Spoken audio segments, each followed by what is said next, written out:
Hello friends, movie അപ്ഡേറ്റ്സിന് ചാനലിലേക്ക് സ്വാഗതം. വടങ്ങാൻ എന്ന് പറഞ്ഞിട്ടുള്ള അരുൺ വിജയ് നായകനാവുന്ന പടത്തിന്റെ പുതിയ പോസ്റ്റർ കണ്ടിട്ടുണ്ട്. ഞാൻ സ്ക്രീനിൽ കാണിച്ചിട്ടുണ്ട്. പിന്നെ സമന്തയുടെ ബർത്ത്ഡേ ആയിട്ട് ഒരു പുതിയ പദം അനൗൺസ് ചെയ്തിട്ടുണ്ട്. ആളുടെ ബംഗാരം എന്നാണ് പടത്തിന്റെ പേര് കൊടുത്തിട്ടുള്ളത്. ഒരു ഗണ്ണ് പിടിച്ചിട്ടുള്ള രീതിയിലാണ് കാണിച്ചിട്ടുള്ളത്. അതിന്റെ ഒരു മോശം പോസ്റ്റർ ഇറക്കിയിട്ടുണ്ടായിരുന്നു. എന്തായാലും നല്ല പടമാണെന്ന് പ്രതീക്ഷിക്കാം. പിന്നെ കുരങ്ങ് പെടൽ എന്ന് പറഞ്ഞിട്ട് ശിവകാർത്തികേയൻ്റെ പ്രൊഡക്ഷൻ കമ്പനി എടുക്കുന്ന പടം, ആ പടത്തിൻ്റെ ട്രെയിലർ വരുമെന്ന് പറഞ്ഞിരുന്നു. അപ്പോൾ ആ പടത്തിൻ്റെ ട്രെയിലർ വന്നിട്ടുണ്ട്. പിന്നെ പെരുമാനി എന്ന് പറഞ്ഞിട്ടുള്ള മലയാള പടത്തിൻ്റെ ട്രെയിലർ പുറത്തിറങ്ങിയിട്ടുണ്ട്. പിന്നെ രാസാവതി എന്ന് പറഞ്ഞ പടത്തിൻ്റെ ട്രെയിലറും പുറത്തിറങ്ങിയിട്ടുണ്ട്. ആ പടം മെയ് 10 റിലീസാവുന്നത് തിയേറ്ററിൽ. പിന്നെ ഫാമിലി ഡ്രാമ എന്ന് പറഞ്ഞ പടത്തിൻ്റെ ട്രെയിലർ 1 ഫസ്റ്റത്തെ ട്രെയിലർ പുറത്തിറങ്ങിയിട്ടുണ്ട്. പിന്നെ മുഫാസ എന്ന് പറഞ്ഞിട്ടുള്ള ഒരു പടം പുറത്തിറങ്ങാൻ പോവാണ് December 20. ദ ലയൺ കിങ് എന്ന് പറഞ്ഞ പടത്തിൻ്റെ കണ്ടിന്യൂഷൻ ആയിട്ട് പുറത്തിറങ്ങാൻ പോകുന്ന പടമാണ് മുഫാസ ദ ലയൺ കിങ് എന്ന് പറഞ്ഞിട്ടുള്ള പടം. ഡിസ്നപ്പാണ് പടം എടുക്കുന്നത്. എന്തായാലും ഈ പടത്തിൻ്റെ ട്രെയിലർ പുറത്തിറങ്ങിയിട്ടുണ്ട്. ഫസ്റ്റ് ട്രെയിലറാണ്. എന്തായാലും നന്നായിട്ടുണ്ട്. പിന്നെ പവി കെയർ ടേക്കർ എന്ന് പറഞ്ഞിട്ടുള്ള ദിലീപിൻ്റെ പടത്തിന് കൂടുതലും നല്ല അഭിപ്രായമാണ് കിട്ടിക്കൊണ്ടിരിക്കുന്നതെന്ന് ഞാൻ പറഞ്ഞിട്ടുണ്ടായിരുന്നു. എപ്പോഴും അങ്ങനെ തന്നെയാണ്. എന്തായാലും കളക്ഷൻ പൊതുവെ ബാക്കിയുള്ള പടത്തിനെ അപേക്ഷിച്ച് കുറവാണ്. എന്നുവെച്ചാൽ കേരള ബോക്സ് ഓഫീസിൽ ഈ വീക്കെൻഡ് കഴിയുമ്പോൾ 3.40 കോടിയാണ് പടത്തിന് കിട്ടിയിട്ടുള്ളത്. പിന്നെ ആവശ്യം എന്ന് പറഞ്ഞ പടത്തിൻ്റെ 18 ദിവസത്തെ കേരള ബോക്സ് ഓഫീസ് കളക്ഷൻ പുറത്തു വന്നിട്ടുണ്ട്. 59.75 കോടിയായിട്ടാണ് അത് കണക്കാക്കുന്നത്. പിന്നെ പടം ഇപ്പോൾ 3ാമത്തെ വീക്ക് കഴിഞ്ഞിട്ടുണ്ട്. അപ്പോൾ ഇപ്പോൾ ഏകദേശം 350 കൂടുതൽ സ്ക്രീനിലാണ് കളിച്ചുകൊണ്ടിരിക്കുന്നത്. പിന്നെ പടത്തിലത്തെ അർമാദം എന്ന് പറഞ്ഞിട്ടുള്ള വീഡിയോ സോങ് പുറത്തിറങ്ങിയിട്ടുണ്ട്. പിന്നെ തമിഴ്നാട്ടിൽ ഈ ആവേശം എന്ന് പറഞ്ഞ പടത്തിൻ്റെ കളക്ഷൻ 18 ദിവസം കൊണ്ട് 7.5 കോടി ആയിട്ടുണ്ട്. പിന്നെ ആടുജീവിതം എന്ന് പറഞ്ഞ പടത്തിൻ്റെ കളക്ഷൻ 8.15 കോടിയാണ് ആയിട്ടുള്ളത് 32 ദിവസം കൊണ്ട്. അപ്പോൾ അതിനെ കടത്തിയിട്ടുള്ള ചാൻസസ് ഉണ്ട് ആവേശം. പിന്നെ വർഷങ്ങൾക്ക് ശേഷം എന്ന് പറഞ്ഞ പടം 18 ദിവസം കൊണ്ട് 2 കോടിയാണ് തമിഴ്നാട്ടിൽ നിന്ന് നേടിയിട്ടുള്ളത്. പിന്നെ അരൺമനി 4 എന്ന് പറഞ്ഞ പടത്തിലത്തെ ജോജോ എന്ന് പറഞ്ഞിട്ടുള്ള വീഡിയോ സോങ് പുറത്തിറങ്ങിയിട്ടുണ്ട്. പിന്നെ ശ്രീകാന്ത് എന്ന് പറഞ്ഞ പടത്തിലത്തെ തും ഹേ ഹി അപ്ന മാന ഹേ എന്ന് പറഞ്ഞിട്ടുള്ള പാട്ട് പുറത്തിറങ്ങിയിട്ടുണ്ട്. പിന്നെ ഗം ഗം ഗണേശ എന്ന് പറഞ്ഞ പടത്തിലത്തെ ഒരു പുതിയ പോസ്റ്റർ വന്നിട്ടുണ്ട്. മെയ് 31 പടം റിലീസാകുമെന്ന് അറിയിച്ചുകൊണ്ടാണ്. പിന്നെ ഇലക്ഷൻ എന്ന് പറഞ്ഞ പടം മെയ് 17 റിലീസാകുമെന്ന് അറിയിച്ചുകൊണ്ട് ഒരു പോസ്റ്റർ വന്നിട്ടുണ്ട്. പിന്നെ വാർ 2 എന്ന് പറഞ്ഞ പടത്തിലത്തെ കുറേ ഫോട്ടോസ് അല്ലെങ്കിൽ സ്റ്റിൽസ് ലീക്കാവുന്നുണ്ട്.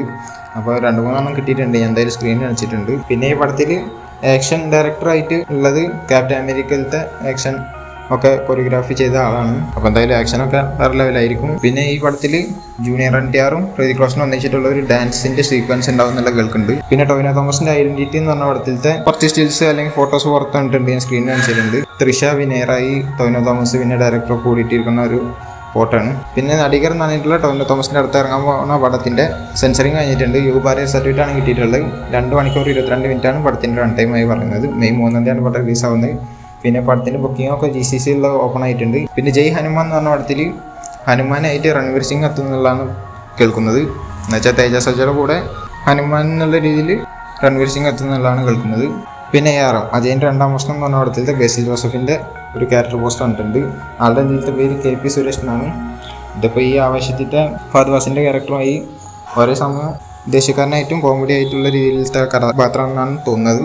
പിന്നെ റട്ടത്തല എന്ന് പറഞ്ഞിട്ടുള്ള അരുൺ വിജയുടെ പടത്തിൻ്റെ ഷൂട്ടിംഗ് ഒക്കെ തുടങ്ങിയിട്ടുണ്ട്. അപ്പോൾ അതിൻ്റെ പോസ്റ്റർ വന്നിട്ടുണ്ട് ഷൂട്ട് ബിഗിൻസ് ടുഡേ എന്ന് പറഞ്ഞിട്ട്. പിന്നെ ലിറ്റിൽ ഹർസ് എന്ന് പറഞ്ഞിട്ടുള്ള ഷെന്നികത്തിൻ്റെ പടത്തിലത്തെ ആളുടെ ക്യാരക്ടർ പോസ്റ്റർ വന്നിട്ടുണ്ട്. സിമ്പിൾ സിബി എന്നാണ് കൊടുത്തിട്ടുള്ളത്. എന്നുവെച്ചാൽ സിബി എന്നായിരിക്കും ആളുടെ പേര്. ആൾ സിമ്പിളാണെന്നുള്ള മെൻഷൻ ചെയ്തിട്ടുണ്ടാവും സിമ്പിൾ സിബി എന്നുള്ള രീതിയിൽ. പിന്നെ ഹരിഹര വീരമല്ലു എന്ന് പറഞ്ഞ പടത്തിൻ്റെ ടീസർ മെയ് 2 രാവിലെ 9 മണിക്ക് വരും എന്നുള്ള അറിയിച്ചുകൊണ്ട് ഒരു പുതിയ പോസ്റ്റർ ആക്കിയിട്ടുണ്ട്. പവൻ കല്യാണിൻ്റെ പടമാണ്. പിന്നെ രത്നം എന്ന് പറഞ്ഞ പടം പുറത്തിറങ്ങിയത് വിശാലിൻ്റെ. ഹരിയാണ് ഡയറക്റ്റ് ചെയ്തിരുന്നത്. ഹരിയുടെ മുന്നത്തെ പടങ്ങളൊക്കെ പോലെ തന്നെ ഒരു പടമായിരുന്നു. എന്തായാലും ബ്ലോക്ക് ബസ്റ്റർ ഹിറ്റ് എന്ന് പറഞ്ഞുകൊണ്ടൊരു പോസ്റ്റർ ആക്കിയിട്ടുണ്ട്. പിന്നെ ധനുഷിൻ്റെ 51ാമത്തെ പടം കുബേര എന്ന് പറഞ്ഞ പടത്തിൻ്റെ ഒരു അപ്ഡേറ്റ് മെയ് 2 വരുന്നുണ്ട്. എത്ര മണിക്കാണെന്നുള്ളതൊന്നും പറഞ്ഞിട്ടില്ല. എന്തായാലും ടീസർ അല്ല എന്നുള്ളതാണ് കേൾക്കുന്നത്. ചിലപ്പോൾ ചെറിയ ഗ്ലിംസ് അങ്ങനത്തെ വല്ലതായി കാണാൻ ചാൻസ് ഉണ്ട്. പിന്നെ അജിത് കുമാറിൻ്റെ ഗുഡ് ബൈ ഡഗ്ലി എന്ന് പറഞ്ഞിട്ടുള്ള പടത്തിൽ മെയിൻ അല്ലെങ്കിൽ സിമ്രാൻ ഒരു മെയിനായിട്ടുള്ള കഥാപാത്രം അവതരിപ്പിക്കും എന്നുള്ളത് കേൾക്കുന്നുണ്ട്. പിന്നെ ഇന്ത്യൻ 2 എന്ന് പറഞ്ഞ പടത്തിൻ്റെ ഓഡിയോ ലോഞ്ച് മെയ് 16 നടക്കുന്നു കേൾക്കുന്നുണ്ട്. പിന്നെ കങ്കുവ എന്ന് പറഞ്ഞ പടത്തിൻ്റെ പോസ്റ്റ് പ്രൊഡക്ഷൻ വർക്കൊക്കെ കംപ്ലീറ്റ് ആയി എന്നുള്ളതാണ് ഇപ്പോൾ കേൾക്കുന്നത്. പിന്നെ പടത്തിൻ്റെ ബഡ്ജറ്റായിട്ട് ഇപ്പോൾ പറഞ്ഞു കേൾക്കുന്നത് 350 കോടിയാണ്. 350 കോടി എന്ന് വെച്ചാൽ വലിയ ബഡ്ജറ്റ് തന്നെയാണ്. ഇതിലും കൂടുതൽ കളക്ഷൻ കിട്ടിക്കഴിഞ്ഞാൽ പടത്തിന് ലോസ്റ്റ് ഇല്ലാതെ പോകാൻ പറ്റുള്ളൂ. എന്തായാലും ഇപ്പോഴത്തെ ഗ്ലിംസ് ഒക്കെ വെച്ചിട്ട് പടം വേറെ ലെവലായിരിക്കും തന്നെയാണ് പ്രതീക്ഷ.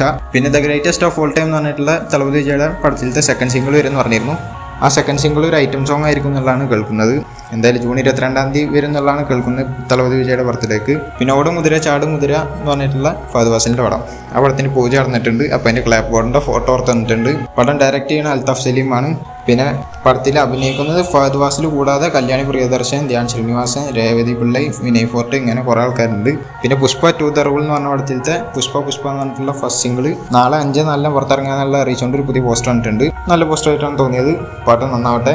പിന്നെ ഇതിൽ പ്രതീക്ഷിച്ചത് ആ സാരി എടുത്തിട്ടുള്ള പുഷ്പയുടെ രീതിയിലുള്ള പാട്ട് തന്നെ ആയിരിക്കും എന്നുള്ളതാണ് പ്രതീക്ഷിച്ചത്. പക്ഷെ അതല്ല, വേറെ തന്നെയാണ്. പിന്നെ കൽക്കി 2898 AD എന്ന് പറഞ്ഞിട്ടുള്ള പ്രഭാസിൻ്റെ അടുത്ത് വരാൻ പോണ പടം. ജൂൺ 27 പടം പുറത്തിറങ്ങുന്നത്. അപ്പോൾ ആ പടത്തിലത്തെ അമിതാഭ് ബച്ചൻ്റെ ഒരു ഗ്ലിംസ് പുറത്തിറങ്ങിയിരുന്നു, അശ്വത്ഥമ്മ എന്ന് പറഞ്ഞിട്ടുള്ള ക്യാരക്ടറിൻ്റെ. ഇനിയിപ്പോൾ ഇന്ന് 8:20 ഭൈരവ എന്ന് പറഞ്ഞിട്ടുള്ള പ്രഭാസിൻ്റെ തന്നെ കഥാപാത്രത്തിൻ്റെ ഒരു ഗ്ലിംസ് പുറത്തിറങ്ങുന്നുള്ള രീതി കേൾക്കുന്നുണ്ട്. പിന്നെ മലയാളി ഫ്രം ഇന്ത്യ എന്ന് പറഞ്ഞിട്ടുള്ള ന്യൂ പോളിൻ്റെ പടത്തിൻ്റെ ടീസർ പുറത്തിറങ്ങിയിരുന്നു. ഒരു നല്ല ടീച്ചറായിട്ടാണ് തോന്നിയത്. പക്ഷേ ഈ ടീച്ചറിൽ കോമഡി അല്ല, സീരിയസ് ആയിട്ടാണ് കാണിച്ചിട്ടുള്ളത്. എന്തായാലും പടം നാളെ റിലീസാകാൻ പോകുന്നത്, നല്ല പടം തന്നെ ആവട്ടെ. പിന്നെ ജനഗണമന 2 എന്ന് പറഞ്ഞ പടത്തിനെ കുറിച്ചിട്ട് ഒരു അപ്ഡേറ്റ് കിട്ടിയിട്ടില്ല. എന്താണെന്ന് വെച്ച് കഴിഞ്ഞാൽ പൃഥ്വിരാജിനോട് പറയാൻ വേണ്ടിയിട്ട് സമയം കിട്ടിയിട്ടില്ല. പിന്നെ പടത്തിൻ്റെ ഡിസ്കഷനും റൈറ്റിങ്ങും ഒക്കെ 60-70% വരെ കംപ്ലീറ്റ് ആയിക്കണമെന്നാണ് പറഞ്ഞിട്ടുള്ളത്. പിന്നെ LT എമ്പുരാൻ്റെ തിരക്കൊക്കെ ആയതിനാണ് പൃഥ്വിരാജിനായിട്ട് സംസാരിക്കാൻ പറ്റാത്തതെന്നും പറഞ്ഞിട്ടുണ്ട്. പിന്നെ വേറൊരു പ്രശ്നം എന്താണെന്ന് വെച്ച് കഴിഞ്ഞാൽ ജനഗണമന 1 അതിൻ്റെ വിജയം കാരണമാണ് ഇത് പെട്ടെന്ന് ഇറക്കാൻ പറ്റാത്തത്. കാരണം അത്ര ഹൈപ്പിൽ തന്നെ ആയിരിക്കും ആൾക്കാർ കാത്തിരിക്കുക. അപ്പോൾ നല്ല സ്റ്റോറി കിട്ടിയിട്ട് അവർ ചെയ്യണമെന്നാണ് പ്രതീക്ഷിക്കുന്നത് എന്നുള്ളതാണ് പറഞ്ഞിട്ടുള്ളത്. ഇത് ഡിജോ ജോസ് ആൻ്റണി ഒഫീഷ്യലി പറഞ്ഞിട്ടുള്ളതാണ്. പിന്നെ അതുകൂടാതെ വേറൊരു കാര്യം കൂടി പറഞ്ഞിട്ടുണ്ട്. ടൊവിനോ തോമസിനെ വെച്ചിട്ട് പള്ളി ചട്ടമ്പി എന്ന് പറഞ്ഞിട്ടൊരു പടം അനൗൺസ് ചെയ്തിരുന്നു ഡിജോ ജോസ് ആൻ്റണി. ആ പടം ഒരു വലിയ പടമാണ്, അതുകൊണ്ട് തന്നെയാണ് ഷൂട്ടിങ് തുടങ്ങാത്തത്. എന്തായാലും ജനുവരിയിൽ ഇതിൻ്റെ ഷൂട്ട് തുടങ്ങുമെന്നാണ് പറഞ്ഞിട്ടുള്ളത്, 2025. ഡിജോ ജോസ് തന്നെയാണ് കൺഫേം ചെയ്തിട്ടുള്ളത്. പിന്നെ മമ്മൂട്ടിയിൽ പുതിയ പോസ്റ്റ് ഇട്ടായിരുന്നു, റാംബ്ലർ എന്ന് പറഞ്ഞുകൊണ്ട്. ബസൂക്കലത്തെ ലുക്കാന്ന് തോന്നുന്നത് കണ്ടിട്ട്. എന്തായാലും സോഷ്യൽ മീഡിയ കത്തിച്ചിട്ടുണ്ടായിരുന്നു ആ പോസ്റ്റ്. പിന്നെ മമ്മൂട്ടിയും പൃഥ്വിരാജും കൂടിയിട്ടൊരു പടം വരുന്നുണ്ടെന്ന് പറഞ്ഞിട്ടുണ്ടായിരുന്നു. ആ പടത്തിൻ്റെ ഷൂട്ടിംഗ് മെയ് 15 സ്റ്റാർട്ട് ആവുമെന്നുള്ളതാണ് കേൾക്കുന്നത്. എന്തായാലും മമ്മൂട്ടി വില്ലനായിട്ട് വരുമെന്നുള്ളതാണ് കൂടുതലും കേൾക്കുന്നത്. ഹീറോ പൃഥ്വിരാജ് ആയിരിക്കും എന്നുള്ളതും കേൾക്കുന്നുണ്ട്. അത് ചിലപ്പോൾ തിരിഞ്ഞിട്ടും വരാം. പക്ഷെ വേറൊരു കാര്യം എന്താണെന്ന് വെച്ച് കഴിഞ്ഞാൽ ഈ പടത്തിൽ പൃഥ്വിരാജ് ഉണ്ടാവില്ല എന്നുള്ളതാണ് കേൾക്കുന്നത്. പകരം ജോജു ജോർജ് ആയിരിക്കും എന്നും കേൾക്കുന്നുണ്ട്. എന്തായാലും ഈ പടം എടുക്കുന്നത് ദുൽഖറിൻ്റെ കുറുപ്പ് എന്ന് പറഞ്ഞ പടത്തിൻ്റെ സ്റ്റോറി എഴുതിയ ആളാണ് ജിതിൻ കെ ജോസ് എന്ന് പറഞ്ഞിട്ടുള്ള ആൾ. മഹേഷ് നാരായണൻ്റെ പടം കുറച്ച് നീണ്ടുപോയ എൻ്റെ ഗ്യാപ്പിൽ ഈ പടം ചെയ്യാനുള്ള രീതിയിലാണ് ഉദ്ദേശിച്ചിട്ടുള്ളത്. പടം എന്തായാലും ത്രില്ലർ സിനിമ ആയിരിക്കും, റിയൽ ബേസ്ഡ് സ്റ്റോറിനൊക്കെ അനുബന്ധിച്ചെടുക്കുന്ന പടമായിരിക്കും എന്നൊക്കെ കേൾക്കുന്നുണ്ട്. സീരിയൽ കില്ലറിൻ്റെ സ്റ്റോറി ആയിരിക്കും, ഹീറോ എന്തായാലും പോലീസായിട്ട് ആയിരിക്കും എന്നൊക്കെ ഉള്ള കേൾക്കുന്നുണ്ട്. പിന്നെ മമ്മൂട്ടിയുടെ ടർബോ എന്ന് പറഞ്ഞിട്ടുള്ള പടം വൈശാഖ് കൊടുക്കുന്ന പടമാണ്. മിഥുൻ മാനുവൽ തോമസാണ് സ്റ്റോറി എഴുതിയിട്ടുള്ളത്. ഈ പടം ജൂൺ 13 റിലീസാവുമെന്ന് അറിയിച്ചിട്ടുണ്ടായിരുന്നു. അതിപ്പോൾ മാറ്റിയിട്ട് നേരത്തെ വരുന്നുള്ള രീതിയിൽ ഒരു ന്യൂസ് കേട്ടിരുന്നു. അപ്പോൾ അത് ഒഫീഷ്യലി കൺഫേം ചെയ്തിട്ടുണ്ടെന്ന് വെച്ചാൽ മെയ് 23 ആയിരിക്കും പടം പുറത്തിറങ്ങുക. അത് ഒഫീഷ്യലി ലോക്കായിട്ടുണ്ട്. ഇപ്പോൾ arriving faster screening world wide from 23/5/2024 കൊടുത്തിട്ടുള്ളത്. അപ്പോൾ അതിൻ്റെ പോസ്റ്റർ കണ്ടിട്ടുണ്ടെങ്കിൽ സ്ക്രീനിൽ കാണിച്ചിട്ടുണ്ട്. എന്തായാലും പോസ്റ്റർ നന്നായിട്ടുണ്ട്, നേരത്തെ ആക്കിയത് നന്നായിട്ടുണ്ട്. ഒരു സൈലൻസർ ആരനും അടിക്കുന്ന രീതിയിലാണ് പോസ്റ്റർ കാണിച്ചിട്ടുള്ളത്. അതിൻ്റെ മുകളിൽ ടെർബോ മോഡ് ആക്ടിവേറ്റഡ് എന്ന് എഴുതിയിട്ടുണ്ട്. ഇത് കണ്ടിട്ട് ജൂൺ 13 എന്ന് പറഞ്ഞിട്ട് ലോക്ക് ചെയ്ത രണ്ടാമത്തെ പോസ്റ്റർ. ആ പോസ്റ്ററിലത്തെ ആ ഭാഗം കഴിഞ്ഞിട്ടുള്ള നെക്സ്റ്റ് പോർഷനായി വരുന്നതാണ് ഇതെന്ന് തോന്നുന്നുണ്ട്. അപ്പോൾ ഇതുപോലത്തെ അപ്ഡേറ്റ്സിന് കിട്ടാണ്ട് ചാനൽ സബ്സ്ക്രൈബ് ചെയ്യോടെ ബെല്ലൈക്കണിലേക്ക് എടുത്തൊരു വീഡിയോ കാണുന്നവരേക്കും ബൈ.